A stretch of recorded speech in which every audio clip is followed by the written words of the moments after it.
And we welcome you to another edition of This is Wrestling WWE Unreal on Netflix, episode 2 under review. Today, will you get the truth? From Versage and Zach McGibbon. How are you, Zach? Doing pretty good, Mr. Versage. Continuing through WWE Unreal. This was one of those episodes that they also teased heavily in the trailer that I was like, oh, we're already getting it in episode 2.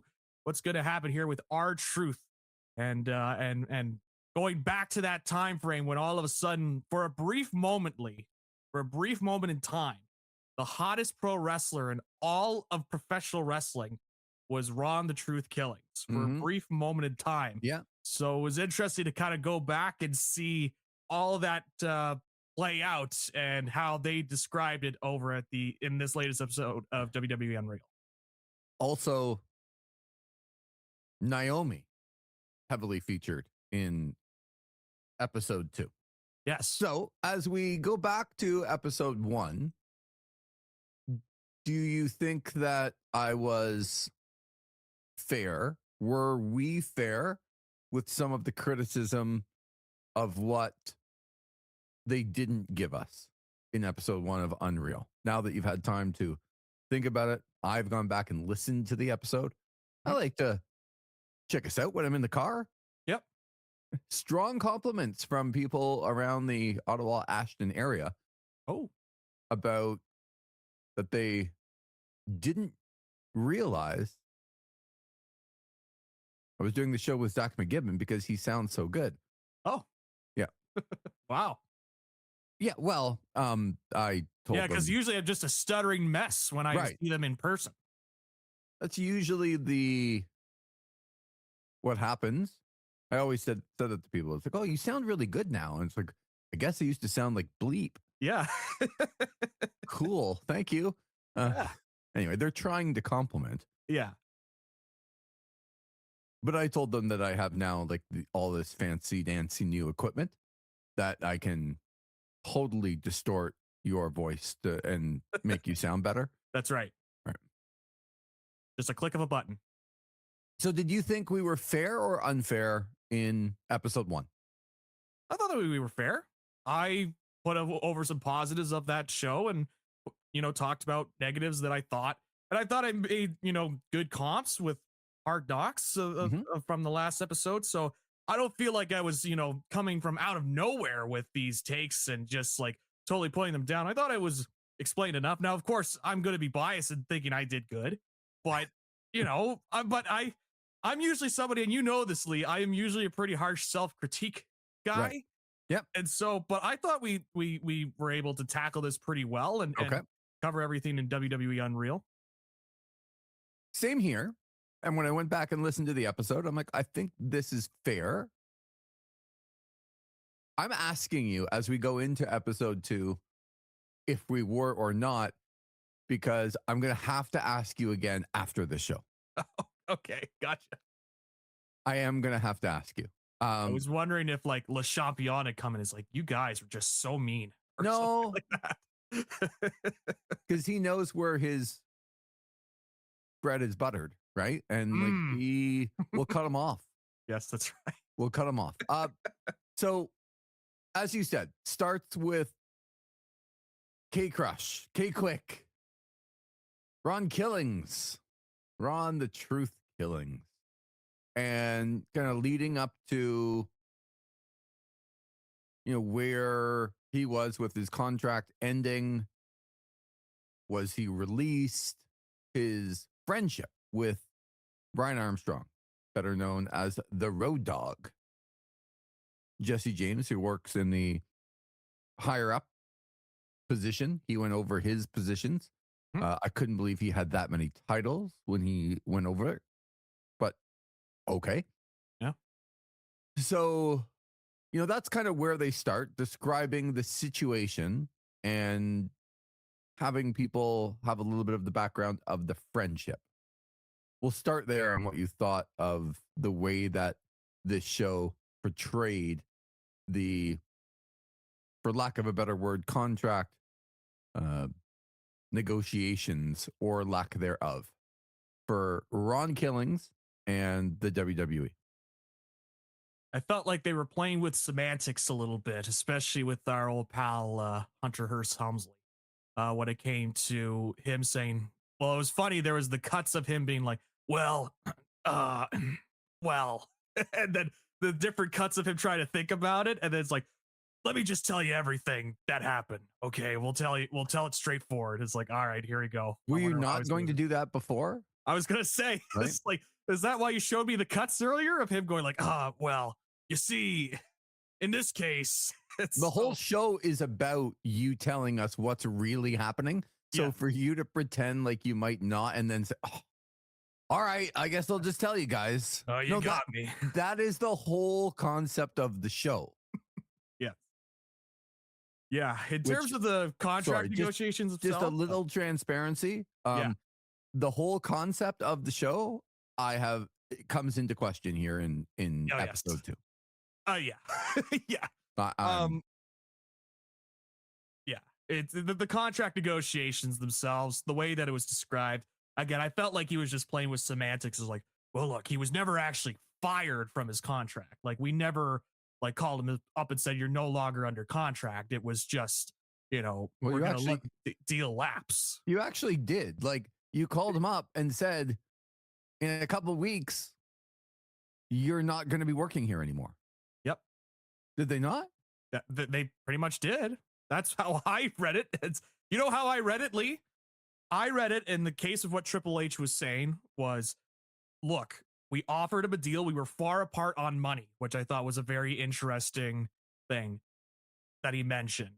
Where to me, can we? You go ahead. I was just gonna say, to me, that sounded like him saying, we didn't exactly give him a high money offer, and R-Truth wanted more. Well, that's what I wanted to discuss with you. Like, how much could R-Truth, Ron Killings have been making?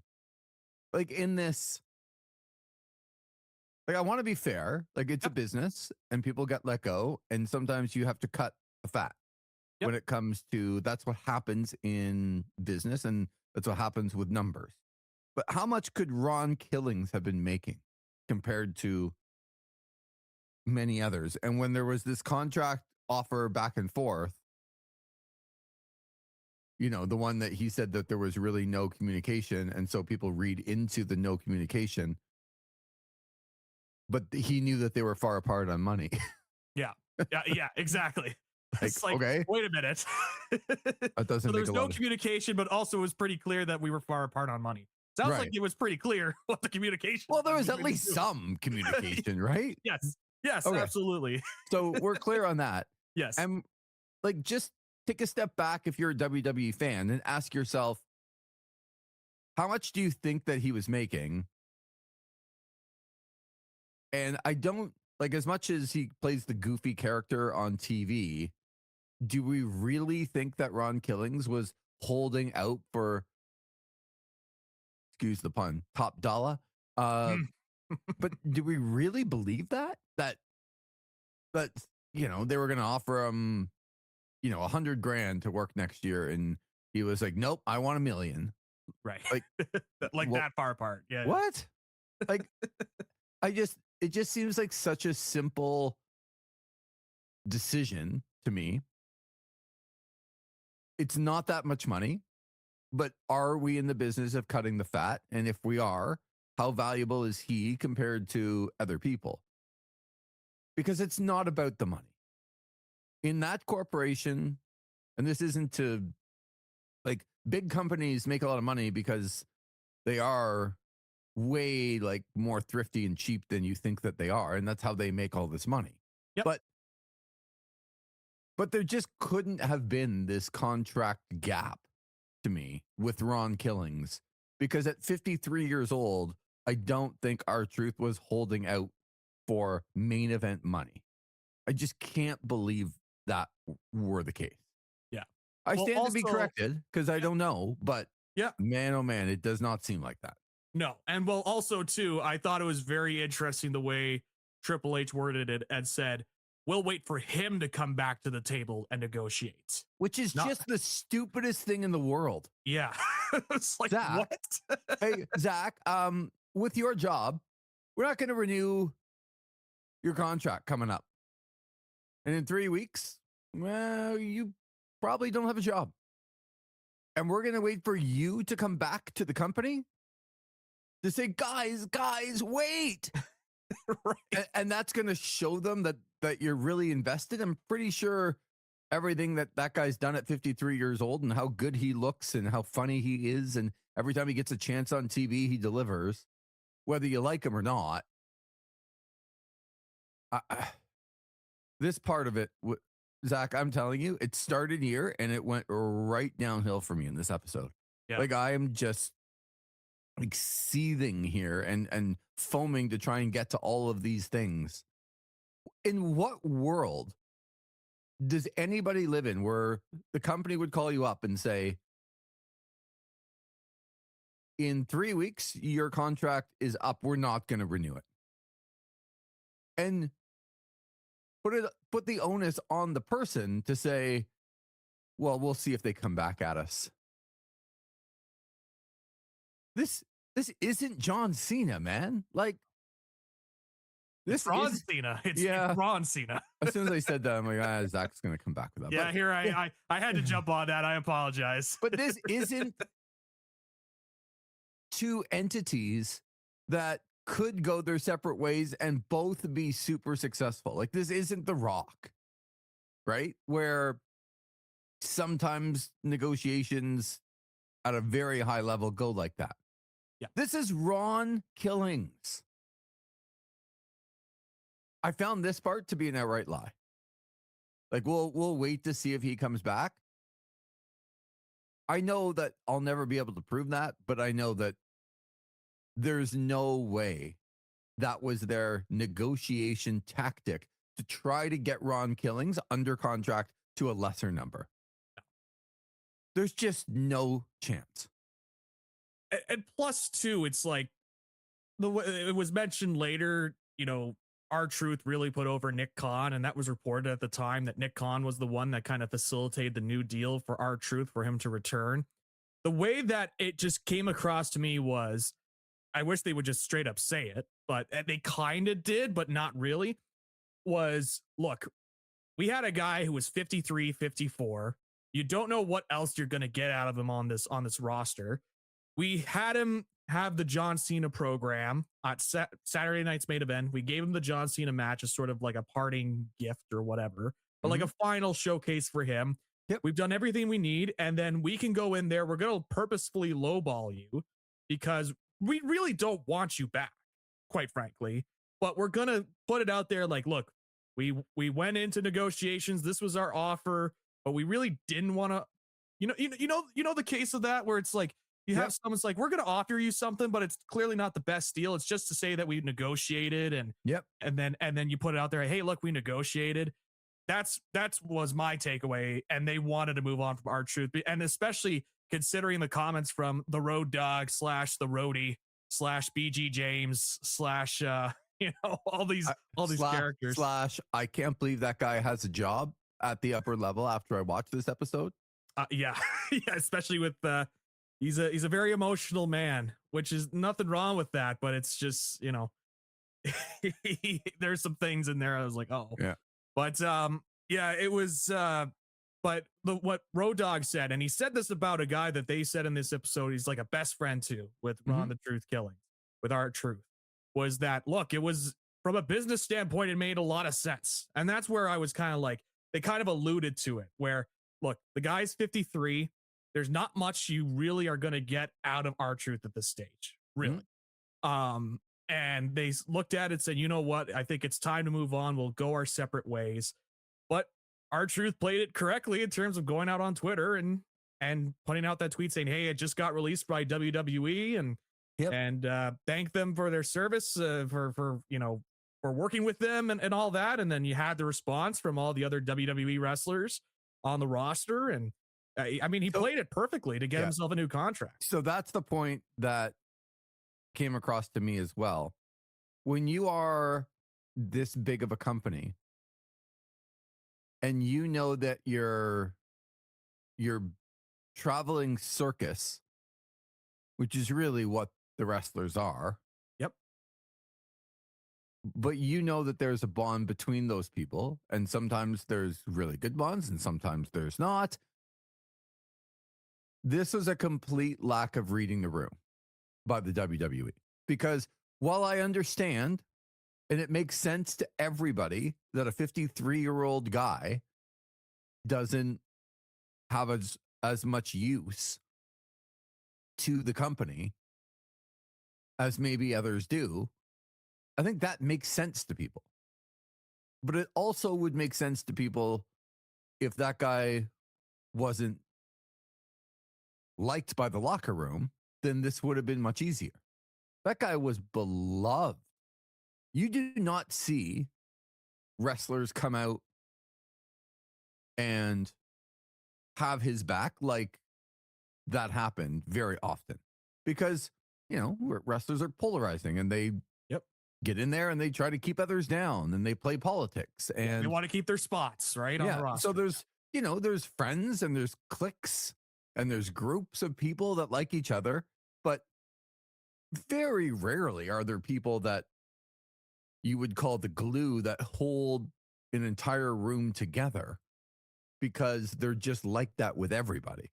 And this is a complete lack of reading the room, because for the low price that it would have cost to just keep Ron Killings,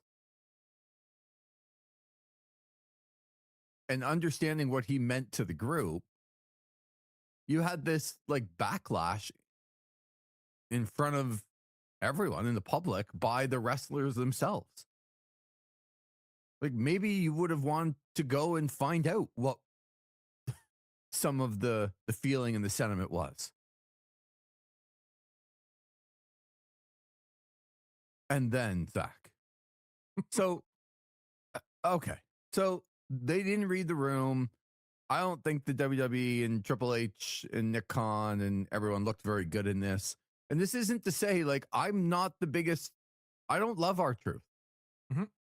I don't love him on my television screen. But understanding the bigger picture of this business, you do understand from a comedic point of view, from children watching and young adults and maybe even older adults that love his shtick, that there's probably a place for him, especially on the road for live events, as opposed to, in the main event of Saturday night's main event. Those are two very, very different things. And they don't do as many, shows anymore, but they're still out on the road quite a bit, and they still have dark matches, and they still have, main event matches before SmackDown and Raw, and they still have all kinds of different things that are going on except what's actually on television. And for him to be around, to be a locker room leader, to tell people, how they're doing, to keep a light mood around a locker room that's not always like that, seems well worth it, even if I don't enjoy watching Ron Killings on my television. Yeah. Like, I understand the business part of it. Yep. So then they finally come to a deal, and it's like they painted themselves into the worst corner possible. Because they did it like this, they then think that they're smarter than everybody else. And we're not even gonna, we're like, Triple H is walking around the ring. I'm not, only you and me and Cody and, Nick, we're the only one that knows. Right. Like, what the hell are you talking about? This is Ron Killings. Like, honestly, like, what are they doing? And then, So funny. right? They're treating him like a main event star who they probably just re-signed for like $92,000 in a multi-billion-dollar company. Like, what the hell are they doing? Like, even to the point where Logan Paul is going, "Oh my God, I had no idea." And Triple H is going out there and being like, "Man, I was gonna try and tell you before you went out for your match, but I forgot. Jay doesn't know, and blah blah blah." Didn't have time, man. Didn't have time. It was just so crazy to hide Ron Killings. Like, Billy, this is just what we do. This is okay. Just what we do. So I hated all of this because this should have been a very, very, very simple. Hey, this guy means a lot to our locker room. He's not on TV all the time, but that's okay for live events. Like, we can always count on the guy. Let's just re-sign him. Yeah. Like, let's just do it, and it doesn't have to be so public. And then now you're airing meetings of the Road Dogg in these meetings. Like, he can't even get through it. Like, let me talk. I'm angry, and don't talk to him. Like, we're moving on. We're not even talking about this. This is why I don't pitch anything. Blah blah blah. Because it just gets shut down. It's like, right, but somehow they got to R-Truth and John Cena at Saturday night's main event. Yes, which was just stunning that you could even get to that place in the first place. Right, and now the Road Dogg is all bent out of shape because he doesn't know what to pitch because everything gets shot down. Yeah. Everything, like, he wants to cut his hair. I don't agree with Triple H very much, but Triple H is like, and? Yeah. Why would he do that? Like, well, that's what he wants. Is like, well, if you're just going to shut down my pitches, it's like, no, expand on that thought. What pitch? Like, I don't align with Triple H very often, but I'm sitting there going, oh, like, I was in full lockstep with him all the way through. Yeah, like, yeah. He's the common sense guy in the room. Like, what? Oh man, it's just insane. So then they get through it, Zach, and then it, like, literally dawns on me. They didn't tell us anything about the actual behind the scenes of what happened. Like, for the R-Truth thing, did they get into why they didn't want to extend his contract at the time? No. Nope. Did they get into what, while these negotiations were going on, what the holdup was? No. No. They didn't get into that. They only got into all the stuff after Ron Killings held them hostage over social media and got his job back. Yeah. And then they were like, "Oh, we're going to let you on the inside." Whoa. But you didn't tell us anything about how it ever got there in the first place and why it got there and why you thought it was a really good idea to put Ron Killings and John Cena in the main event of Saturday night's main event and then have a hooded guy come back in a tag team match that didn't matter whatsoever. Like, literally a nothing tag team match at a pay-per-view, and Ron Killings is going to come in and just everyone's going to go crazy because nobody's expecting Ron Killings to be there when the crowd is chanting, "We want truth." Zach, like, you know what, you put it that way, Lee. It's just like, no, it's hilarious. Like, you're going to show us all the ineptitude of your entire organization after a guy went on social media and held you up for a hostage and got his job back. Yeah. And now you're going to show me all the secret plans of what was an unbelievable idea to bring him back in a hood, and he's got to hide it all day in a tag team match that had nothing to do with anything. Like, there were no stakes on that match.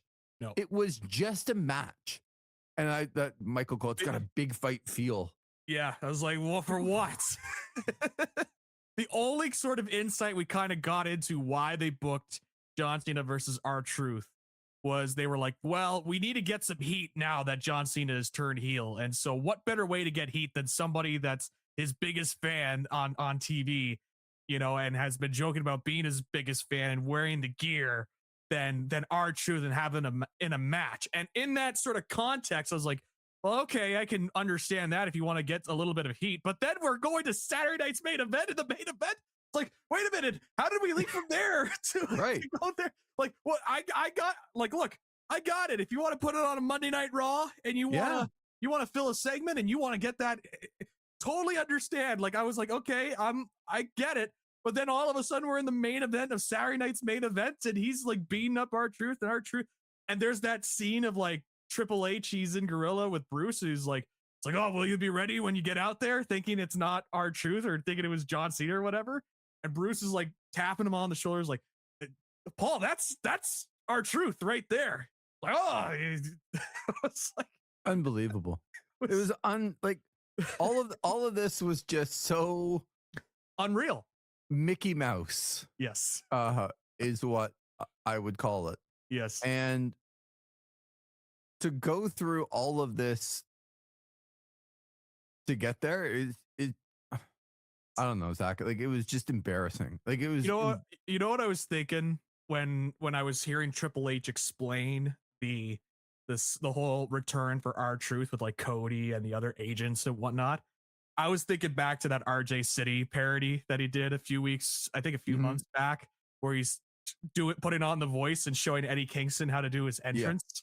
Yeah. That's what I was thinking when I was watching this. As he explained, it's like, yeah, it's gonna be big. You take the hood off, and it's like the big pop is like they're not. And I'm thinking back to RJ City. It's like, yeah, you take the cross, you kiss the cross. You know, you're a religious guy. You got this. And so, but the other part. Good. So even the part that you're saying, like, makes some sense. Yep. About, well, we need to get some heat on John Cena. Yep. Like, I understand the logic as well. I do. Yep. I get it. Where I don't understand it is from the point of view of if you're not 12 or 72. Because not any of the wrestling fan, like, if you are a diehard WWE fan, you understand where R-Truth is on the depth chart. Yep. So I guess I'm missing the point where they're getting real heat, because even somebody who now doesn't like John Cena, and let's say they're 35 years old and they don't like that John Cena has turned heel,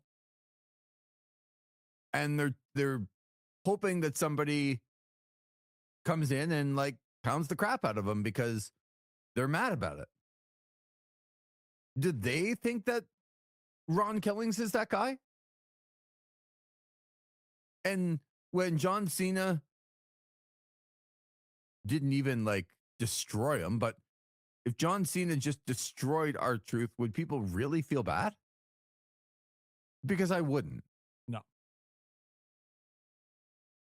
If it were CM Punk, if it were like a legit fan favorite that's near the top of the card.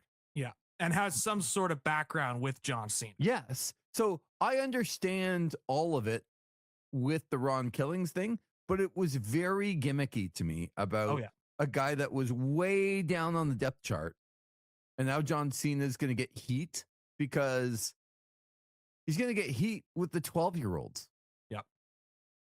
Honestly, that kind of like R-Truth and think he's really funny, and they want John Cena beat up.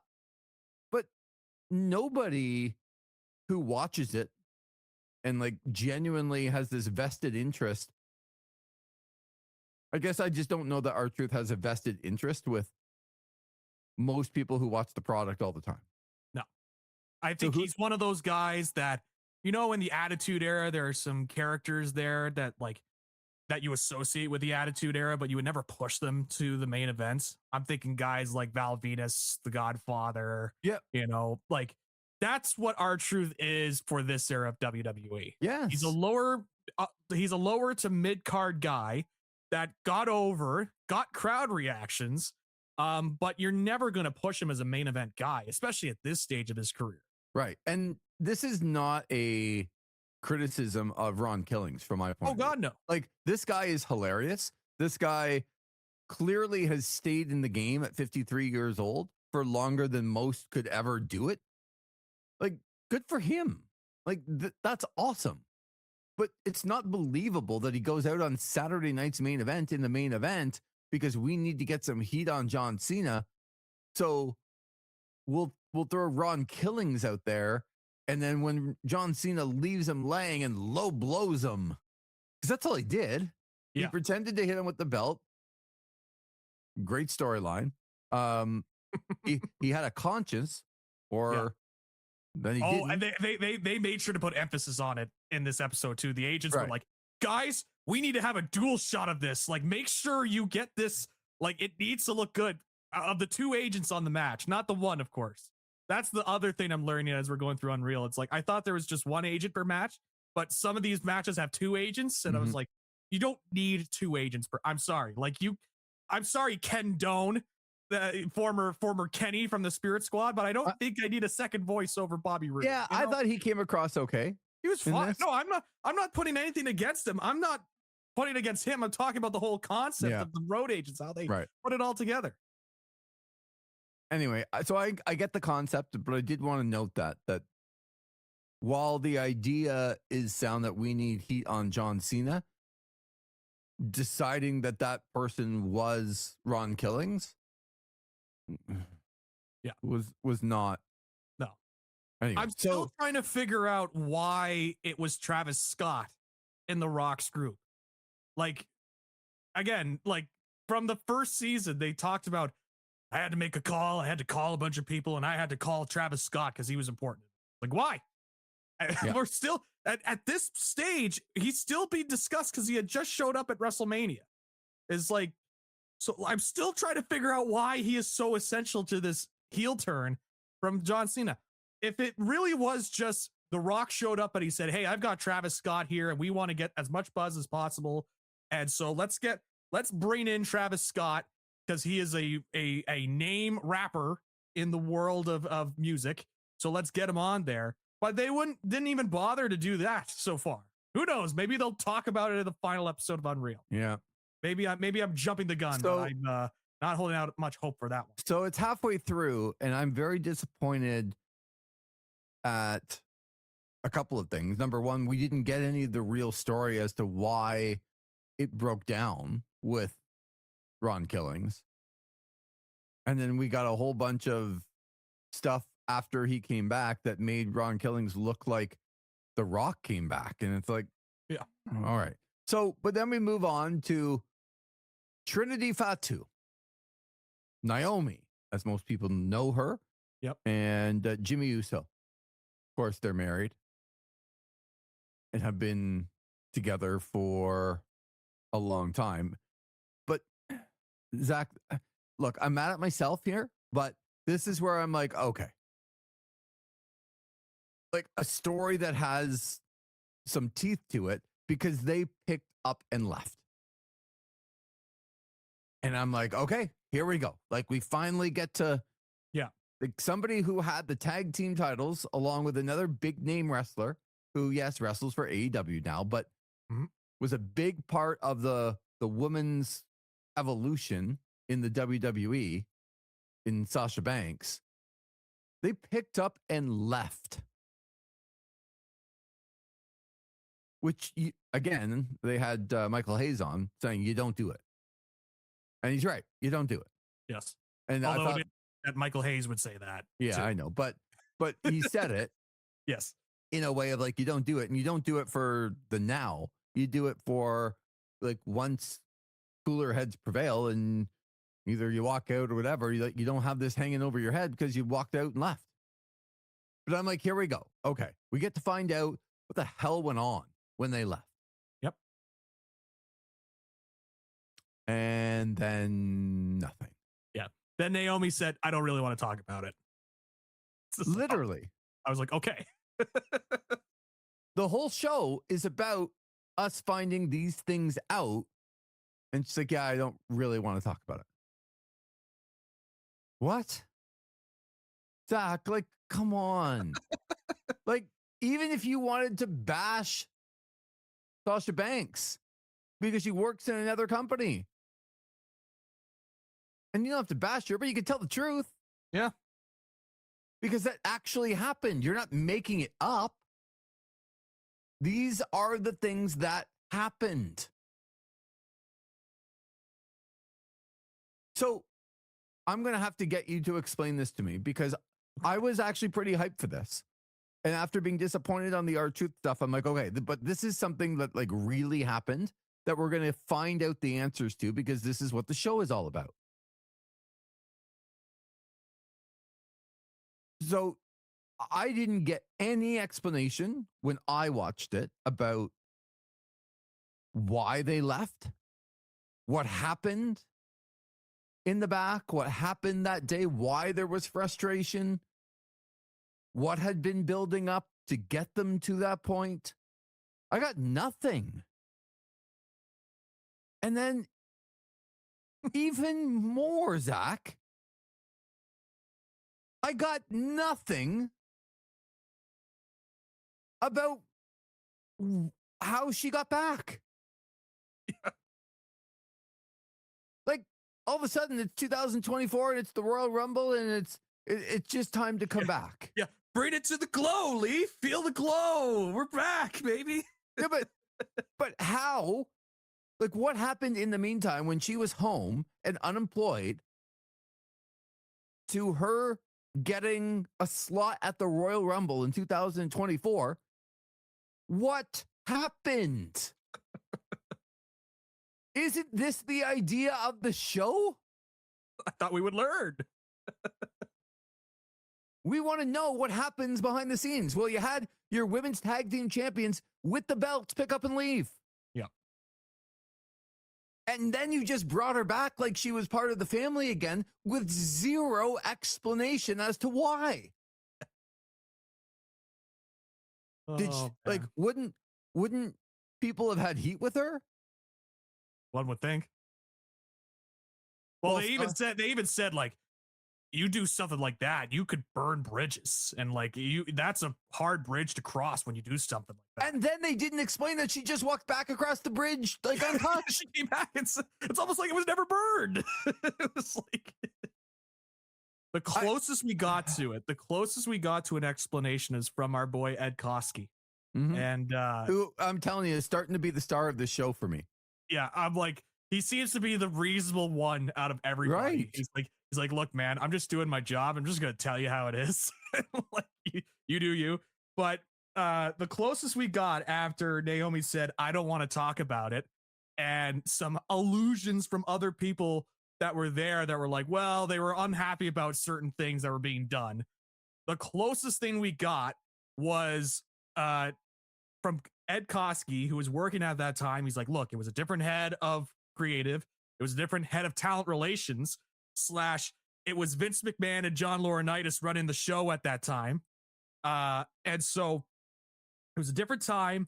And at that time, they booked a match with the two tag team champions competing in a 6-way scramble or something like that to determine the number one contender, if that's how I remember correctly, for the women's title. And so the issue that they had was that you have the tag team champions that would have to fight each other in order to get the singles title shot. And I'm like, okay, well, that's one thing to be upset about. Like, I don't think that's the whole, all right, we're taking these belts and like placing them up on our desk and leaving. Hold on.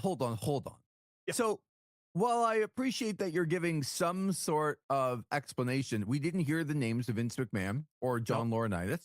Oh, the former head of talent relations and the former head of creative is how they described it. Right. So if you're watching, you know it and I know it, but I'm going to say that 90% of your audience doesn't know it.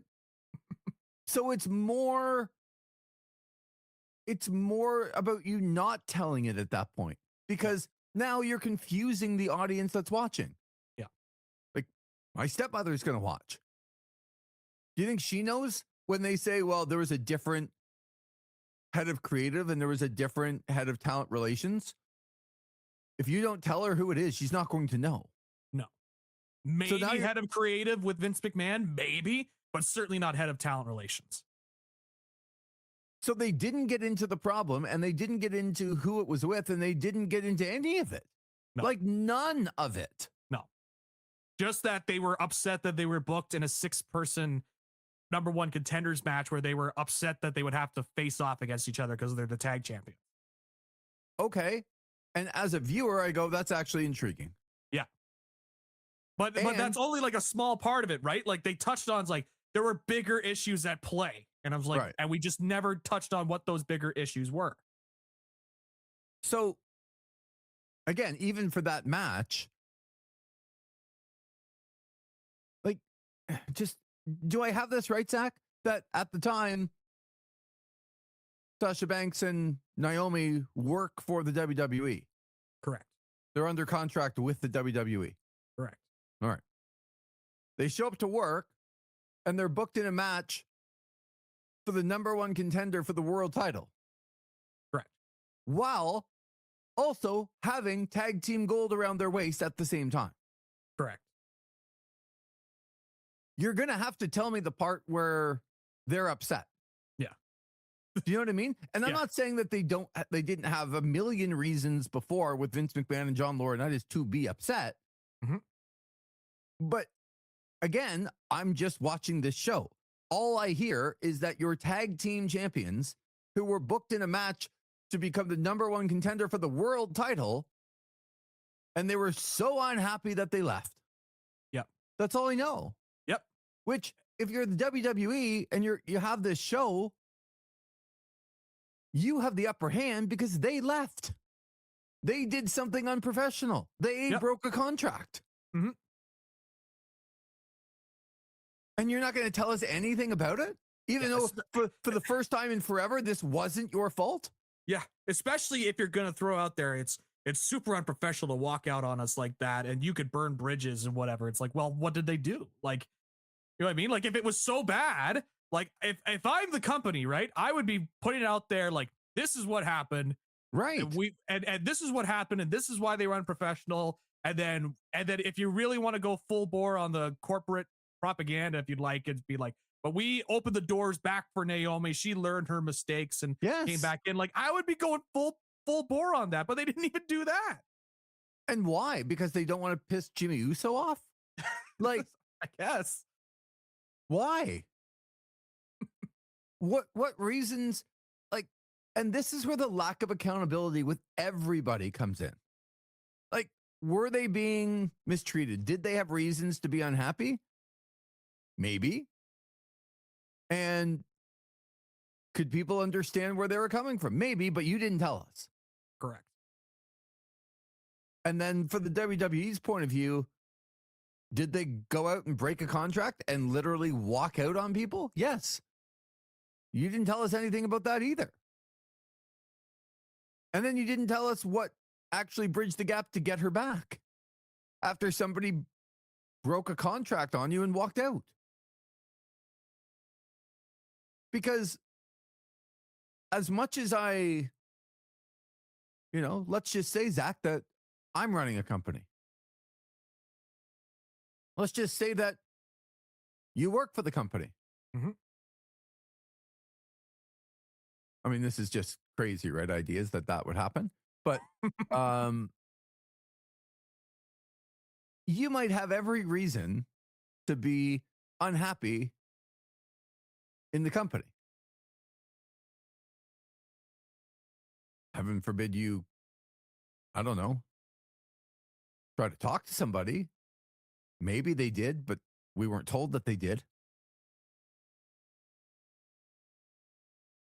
But you still have a responsibility to the company because you're under contract. Yep. And if you walk away and don't do your job and you're under contract, the other people that also work in the company might not be very happy with you. And it's a story. Like, is there some frustration on your part to try to understand like why you were treated a certain way? Yes. And there's some accountability on, say, my part or the company's part to be able to explain our side. But there's also accountability for you that you walked out. And it's a story. Yep. Like, these things actually happened. And they didn't tell us anything about it in a show that is supposed to do that. They didn't say anything about Vince McMahon or John Laurinaitis, anything about why they were unhappy, or anything about them walking out, or anything about her coming back. What did they tell us in this show about Trinity, about Naomi? What did they tell us? Not much. I mean, we know that she and Jimmy Uso have been around together since they were in FCW and the developmental school, and they talked about how, when she did walk out, it was different for them to have to, work at different companies. I did laugh, by the way, when you said unemployed. I was like, that's a very funny way of saying working TNA. But but she came back and but yeah, she came back and everybody was happy, and her husband was happy that she came back, and she got a big moment because, of course, it's the Moments Company, Lee, and so we have a big moment back at the Rumble, and now we're back at the stage where she's gotten herself hot, and she's on track to win the Money in the Bank briefcase. Which, as I was watching this Money in the Bank recap, I was reminded of. I did not go back and listen to the podcast episode this time, Right. but I do remember this time. This was my ultimate come to Jesus moments with the WWE fans about what they wanted, because that was the time when R-Truth came back and everyone cheered and were like, "Oh my god, I can't!" Like they showed that all the reactors that do the live streams, and they're like, "Oh my god, I can't believe it's R-Truth. Ron the Truth Killings is here." Who are the hell are these people? Because I want to go and see. Like, these are the people that they're backing up their point with? Yes. Oh. Correct. These were the people that TNA put all the way into the back of their debut AMC episode. And so they showed, it's like, "Oh my God, I can't believe it's R-Truth." And I had the opposite reaction. It was to the point where I was begging the WWE fans that were watching, that listened to this podcast. I was like, "Please tell me something that I'm not understanding about R-Truth coming back." And we got some good emails for that time. Mm-hmm. I remember that. So, but that was my, you could see I was already on a decline of my mental state watching pro wrestling throughout the year, but that's when you really saw that sharp decline. And I was like, I don't know what this is anymore. And I feel completely lost about what the modern wrestling fan wants. And then the Naomi thing. Yeah. I just. Winning the Money in the Bank. And right. So as I tried to do these things and not just, okay, I watched it and now here's my own opinion. What are other people saying about it, right? Bigger publications and that kind of stuff. Because sometimes I watch it, I'm like, am I the only one that thinks this? Am I the only one that just watched an hour show of the behind the scenes things for them not to tell me anything that happened behind the scenes?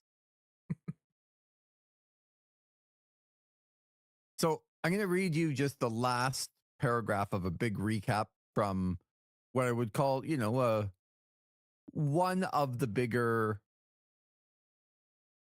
wrestling sites that are out there that do this kind of stuff. All right.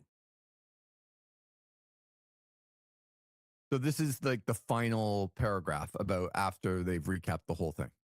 Gotcha. This episode just made me smile.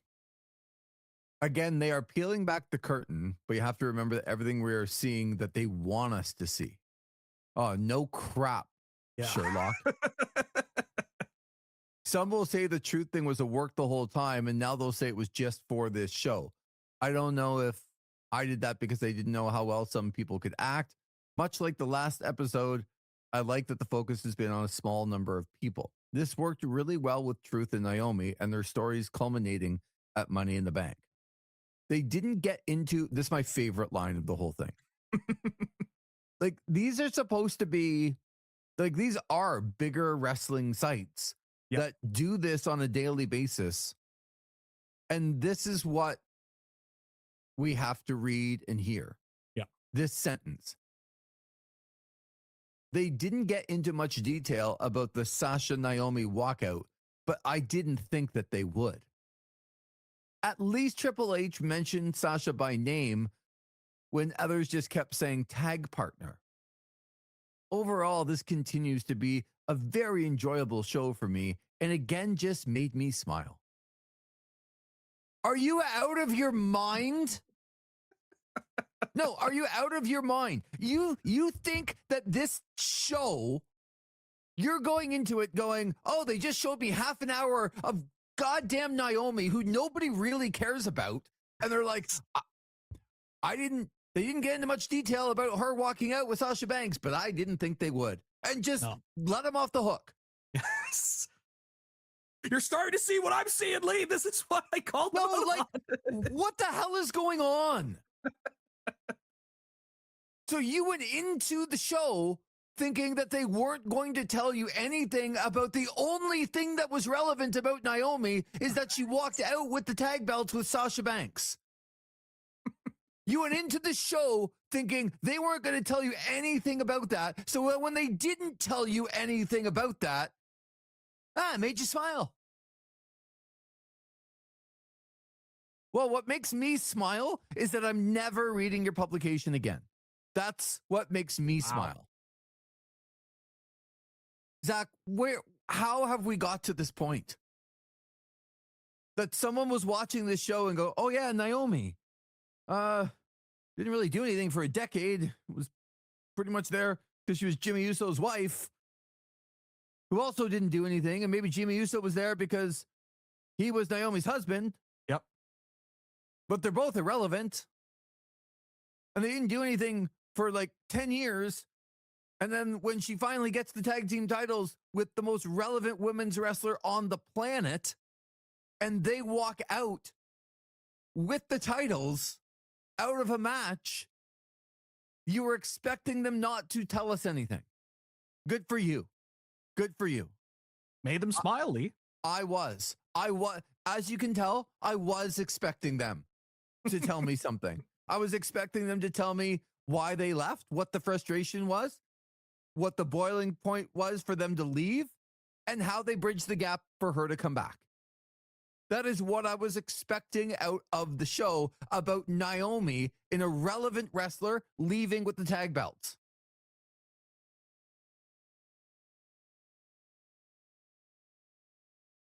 Am I? Yes. I know that you're the other part of this show, but when I say, like, am I justified in wanting them to tell me the story? Yes. Absolutely, okay. You're justified. You're not just saying that, like, because no, you're the partner on the show. Why would you expect anything less? If they're gonna do shows like this, it promotes like, oh, we're gonna take you inside or whatever. It's like, but why are people okay with it? Well, they know where their bread is buttered, Lee. You were talking about, with Le Champion, he knowing where his bread is buttered. That's how these publications know where their bread is buttered, because God forbid you do some criticism of WWE, because then they send the hounds at you and are upset.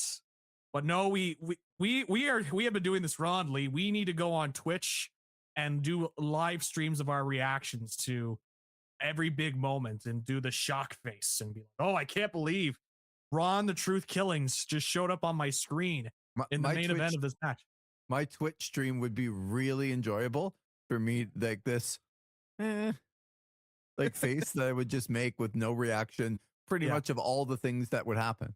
Yeah. My reaction would just be my hands on my head and just like as I'm watching through the programming and just be like, I can't believe this is on my screen right now. I just was dumbfounded after this. Like I was, because the R-Truth stuff, I expected them to tell me and they didn't tell me. So then it kind of set me off. But now I'm like, okay, this is actually something I care more about. Yep. Like there's more of a story to me about both women walking out on the night of an event at a pay-per-view with the tag team titles and no showing. Yeah. I think it was a Raw. I think they showed a Raw. Okay. Yeah, it was Monday Night Raw. But that was bigger for me. So I've been let down by the R-Truth stuff. But just like when he came back, I didn't really care that much. Just overall, because it was Ron Killings. You weren't like hunched over your chair when when Triple H calls over Bobby Roode and it's like, look, I gotta give you the details on what's happening in the main event. He's gonna give them like details about the most heinous crime in the world. Yeah. No, our truth's coming back. Yeah. I think Bobby Roode's becoming one of my favorite characters in these show. shows. He did kind of no sell it, eh? He was just like, okay, Yeah, awesome. he's in the meetings. He must be listening to it going, these guys are out of their bleeping minds. But he never really just reacts. He doesn't say anything. But keeps his head down. Yeah. Just does his job. Hey, you want to talk to me? Yeah. Our troops coming back. Okay. All right. Thanks for letting me know, Paul. I'll make sure to keep an eye out for that when we cross that bridge. I think it was about 10 or 15 seconds into the show too, where he said again, like, this is what we do, or something to that. This is what we do. I don't know if he said those part of the show. Exact words, but like, this is who we are. And I'm like, oh my God. I'm still laughing from the previous episodes. Like, this is we take no days off around here. And then the next cut is the calendar with several days off on the calendar. And it's all about the money's all in the long term. That's right. And it took them like 41-year-old Bronson Reed. Yeah. And AJ Styles. And it took them Reigns. It took them less than 24 hours to turn Becky Lynch heel after bringing her back. It's all about the long term. All about the long term here. Yeah. So good. Oh God. So I'm sorry. I watched the show you know what? I'll give some positives. Shocking I'm giving positives about the WWE thing, but I'll give some positives. And it's not really for the creative stuff either, because I'm just watching this kind of baffled. I did kind of laugh at Road Dogg just like losing his cool. It's like, if I can't get my pitches in and blah blah blah. It's like, all right, BG James, like let's pump the brakes funny. here. It was funny. Not in the way they hoped it probably would be, but no, I will say though, like I can commend him for being a guy that wears his heart on his sleeve, and he's an emotional guy, and like, you know, he's not afraid to tell you how he's really feeling. And we kind of saw that through this episode. I actually thought them breaking down the relationship between he and Ron Killings and how they've been close and they consider themselves more than a brother, you know, and just like how R-Truth kind of owes his career to him because he was going to leave. Like that sort of stuff I thought was actually kind of interesting, of just like forging a lifelong friendship, especially in a business like this in pro wrestling. And so I thought that stuff was interesting. I never thought in a million years I'd hear Get Rowdy played in a Netflix episode.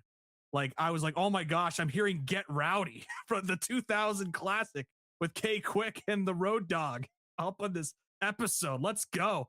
So some of the personal connections, like that's the thing that continues to shine for me in terms of the positives, is like when they actually start talking with these people, like you forget about the creative and you forget about, you know, going behind the scenes, and you actually talk with these people and you get to know them a little bit. I actually think they do a really good job of humanizing these people and understanding how they're feeling, how they're reacting, how they've worked in the business and all that.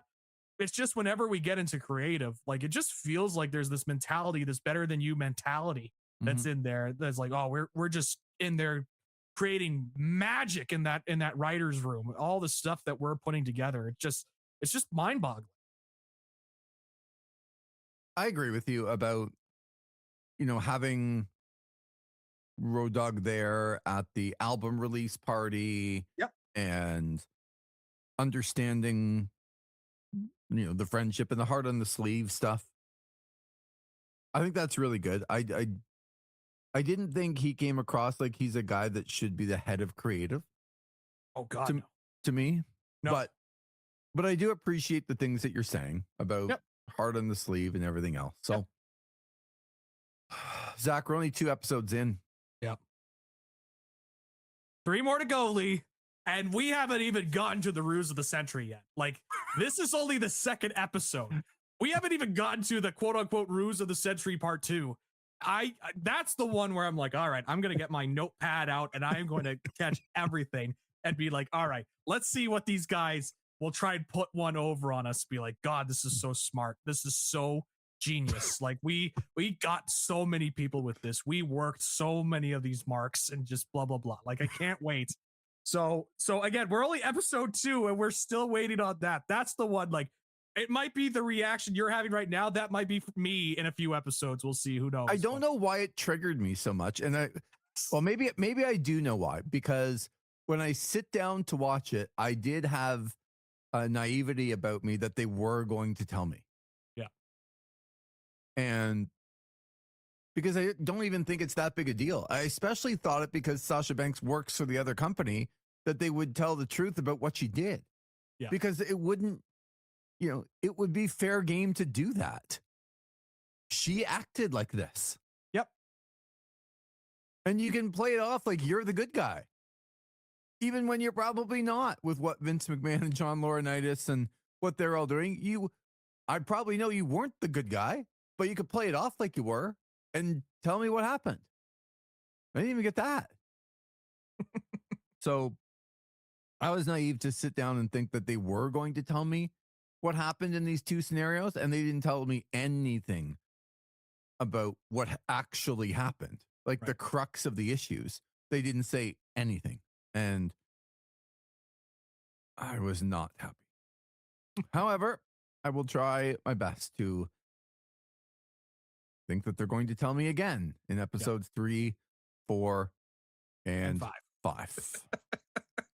Get fired up, Lee. Well, I'm beginning to understand that they have correctly titled this show Unreal. Yes. Not maybe the way that they meant it, but the way I'm taking the word. It's unreal.